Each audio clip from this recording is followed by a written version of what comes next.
Hey guys, Sarah with MyGenePro. I'm here with my husband, Dr. Fox, and we read an interesting article about fertility recently, and it just made us think about all of the clients that we've had in the past that were trying to get pregnant and trying to stay pregnant, and they would ask us if there was anything that they could do to increase their chances of conceiving or of Fertility.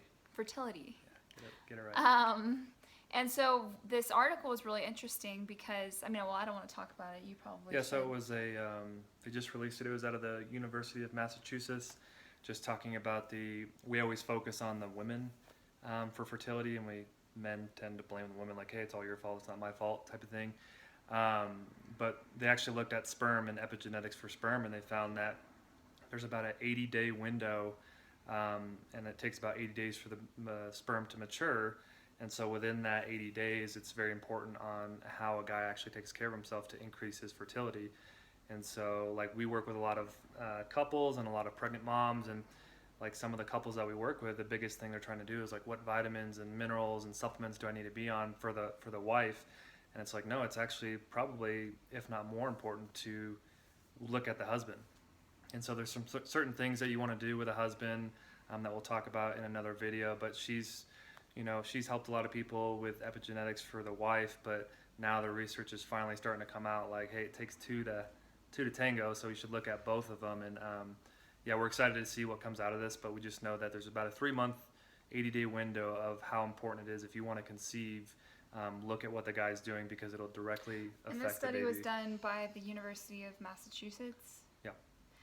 So it's an actual study it's not just a opinion or a weird sciencey article.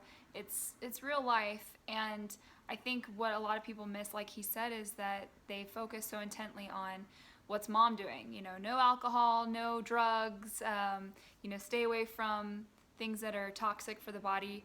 But it's just as important for men to be monitoring how they're taking care of themselves, especially in that 3-month window before conception, because it's proven with these scientific research articles that that 3-month window actually can change the epigenetic expression of the sperm, meaning your child's development.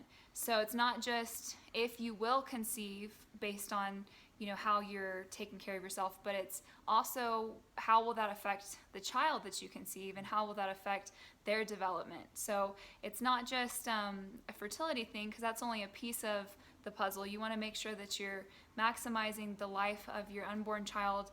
Getting pregnant and staying pregnant and having a healthy baby is great, and that's what everybody wants, but we also want a healthy child. We want a healthy developing child. And so taking care of yourself in those 3 months is crucial.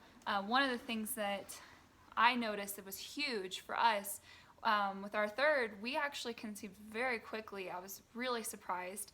But the one thing that I know we changed above all else was reducing stress. And that was huge for us. We were extremely stressed out for the last couple years, starting our own business, starting a family, the whole thing, moving across the country twice, and it took its toll on our health, but we didn't realize that also can affect fertility, and that can also affect the expression of the genes that you pass on to your children. And so removing stress was such a big impact for us as far as being healthy and being able to conceive, and also to make sure that we're passing on genes to our children that are not destroyed by the effects of stress. So that's just one tip that we can give you guys to leave with. Start considering that. Start thinking about ways that you can release stress, minimize stress, reduce it, because it really does have an impact not just on your health but on your future generations' health as well. Yeah, I would look into the things that we really work on is breathing, learning how to breathe and calm your breath down. Do it when you get home. You want your breathing to be about 8 to 10 breaths a minute, and most of us breathe like 16, and then we wonder why we have so much anxiety and angst in our system. It's just because we don't know how to breathe. Just learning how to breathe from your stomach alone can reduce like 75% of all stress. And then just look at especially for guys, look at what they're putting on their bodies, just because that will directly affect anything and everything in their system. But for more information, just check out our website, jump online, and ask for a free consult to just kind of go over some tips on what you or your wife can do to increase your fertility, or if you are pregnant, like how to maximize or optimize your genetics and your baby genetics. We'd be more than happy to help you. Absolutely. Thanks. Like this page, share it with a friend. Have a blessed day.